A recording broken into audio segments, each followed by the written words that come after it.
जीवन कभी सरल नहीं होता। जीवन के आयाम हर मोड़ पर एक नए संघर्ष के साथ आगे बढ़ती रहती है। जीवन की समस्याओं को समेटते हुए हम खुद की भावनाओं को जानना और समझना लगभग भूल से जाते हैं। कोई भी मनुष्य बुरा नहीं होता। परिस्थितियाँ उसे या तो लाचार बना देती हैं या फिर दूसरों की नज़रों में बुरा बना देती हैं, क्योंकि मनुष्य अपनी कठिन परिस्थितियों में इस प्रकार फंसा रहता है कि वह दूसरों के साथ जाने अनजाने बुरा व्यवहार कर बैठता है।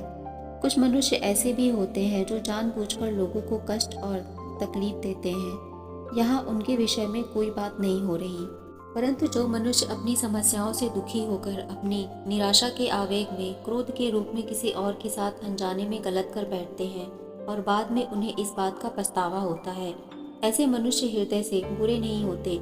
बस अपने आप को, अपनी भावनाओं को, अपने विचारों को और अपने क्रोध को समझने की जरूरत है।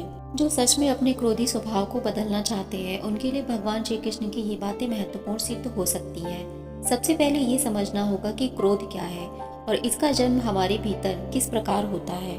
क्रोध मनुष्य के भीतर की ऊर्जा का एक स्वरूप है, परंतु ये ऊर्जा हमें नकारात्मकता की ओर धकेलती है। जहाँ मनुष्य कई ऐसे गलत कर्म कर बैठता है जिसका बाद में उसे मूल्य चुकाना पड़ता है, क्योंकि क्रोध में आकर मनुष्य सिर्फ और सिर्फ दूसरों को दुखी करता है और एक दुखी व्यक्ति से बदले में आपको दुखी मिलेगा। या तो वह मनुष्य आपसे दुखी होकर दूर चला जाएगा या तो साथ होते हुए भी साथ नहीं होगा। फिर मनुष्य को बहुत बाद में समझ आता है कि उसने अपने जीवन के कितने महत्वपूर्ण रिश्तों को और कितने अमूल्य व्यक्तियों को खो दिया, जो उससे बिना किसी स्वार्थ के सबसे ज्यादा प्रिय मानते थे और प्रेम करते थे। इस स्वार्थ भरी दुनिया में हर किसी के नसीब में प्रेम और अपनापन नहीं होता, अतः ऐसे रिश्ते और ऐसे व्यक्तियों की हमेशा कद्र करनी चाहिए जो हर परिस्थिति में आपके साथ होते हैं। भगवान श्री कृष्ण कहते हैं कि इस संसार में हर किसी का मूल्य है, परंतु प्रेम का कोई मूल्य नहीं है। चाहे वह माता पिता का अपनी संतान के प्रति हो, भाई बहन, मित्र, बंधु, पति पत्नी, किसी भी रिश्ते के बीच यदि निस्वार्थ प्रेम है तो वह अमूल्य है, जिसका इस संपूर्ण संसार में कोई मोल नहीं है। मनुष्य अपनी धन संपदा से सब कुछ खरीद सकता है, परंतु किसी का निस्वार्थ प्रेम नहीं खरीद सकता। लेकिन मनुष्य अपने क्रोध के आवेग में आकर अपने सभी रिश्तों की मर्यादा और गरिमा को जलाकर राख कर देता है। मनुष्य जब किसी समस्या में उलझा हुआ होता है, या तो उसके किसी विशेष कार्य के अनुरूप उसे परिणाम नहीं मिल रहा होता या फिर उसके मुताबिक मनचाहा कार्य नहीं हो रहा होता। इन्हीं कुछ अवस्थाओं में मनुष्य के भीतर क्रोध का जन्म होने लगता है, जो मनुष्य को स्वयं नकारात्मक अवस्थाओं में डाल देती है। अब प्रश्न उठता है कि मनुष्य किस प्रकार अपने क्रोध को नियंत्रित कर सकता है।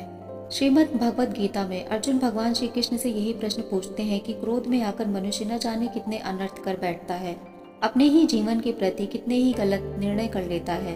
अर्जुन भगवान श्री कृष्ण से कहते हैं कि हे भगवान, कृपया कर इसका उपाय बताएं कि मनुष्य किस प्रकार अपने अहंकार और क्रोध पर विजय प्राप्त कर सकता है। भगवान श्री कृष्ण कहते हैं कि मनुष्य के भीतर सिर्फ क्रोध ही एकमात्र कारण नहीं है जिनकी वजह से वह दुखी है। ऐसे तमाम कारण हैं जिनकी वजह से मनुष्य गलत फैसले कर लेता है, परंतु क्रोध और अहंकार मनुष्य के लिए सबसे विनाशकारी सिद्ध होता है।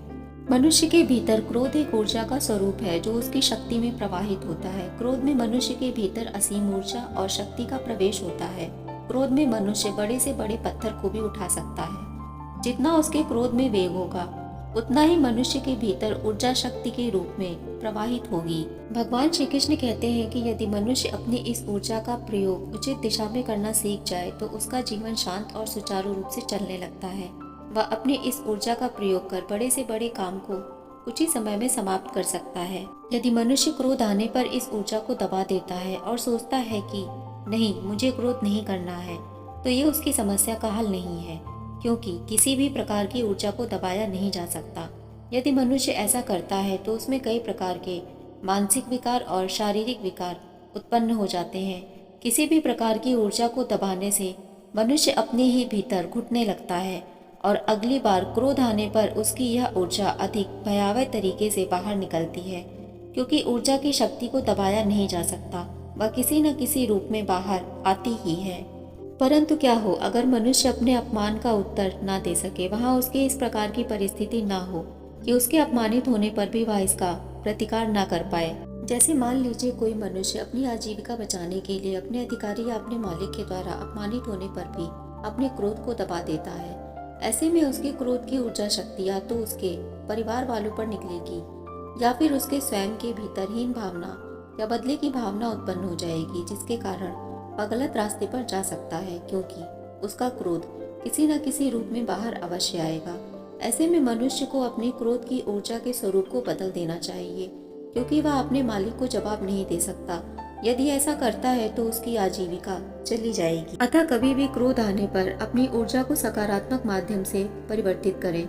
यदि किसी ने आपका अपमान किया या अपशब्द कहा, आपको क्रोध आया, तो आप अपने क्रोध के भीतर की पूरी ऊर्जा को पूरी शक्ति के साथ अपने हाथ की मुट्ठी को बांधकर पूरी ताकत अपने हाथ की मांसपेशियों पर या पैर की मांसपेशियों पर लगा दें। ये एक तरह का प्रयोग है जो आपके भीतर की ऊर्जा सृजनात्मक तरीके से उपयोग में लाई जा सकती है, जिससे आपके हाथ और पैरों की मांसपेशियां भी मजबूत हो जाती हैं और आपकी क्रोध रूपी ऊर्जा भी निकल जाती है बिना किसी को नुकसान पहुंचाए। ऐसे ही तमाम प्रकार के प्रयोग हैं जिनसे मनुष्य अपनी नकारात्मक भावनाओं की ऊर्जा शक्ति को सृजनात्मक स्वरूप दे सकता है, जैसे ध्यान करना, अपनी सांसों पर ध्यान केंद्रित करना, प्रकृति के समीप रहना, स्वयं की भावनाओं को समझना, अपनी सभी दुखद भावनाओं को लिखकर व्यक्त करना, फिर उसे जलाकर फेंक देना।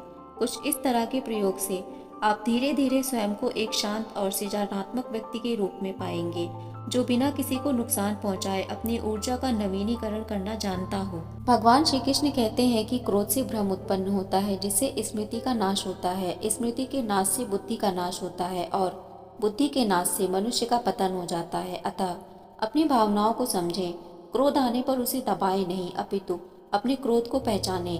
क्या चीज आपको बार बार क्रोध दिलाती है, उसे स्वीकार करें और उस पर कार्य करें और अपने क्रोध से ऊपर उठें और अपने क्रोधी स्वभाव को धीरे धीरे समाप्त कर दें। अनायास क्रोध करना मनुष्य के सभी रिश्तों और उसके जीवन का अंत कर देते हैं। अतः अपने क्रोधी स्वभाव को शांत स्वभाव की ओर ले जाएं और अपनी ऊर्जा शक्ति का सही दिशा में उपयोग करें, जो आपके नए जीवन का सृजन करते हैं। चैनल को सब्सक्राइब और वीडियो को लाइक शेयर करना ना भूलें। मिलते हैं अगली वीडियो में एक और विचारधारा के साथ। तब तक के लिए राधे राधे।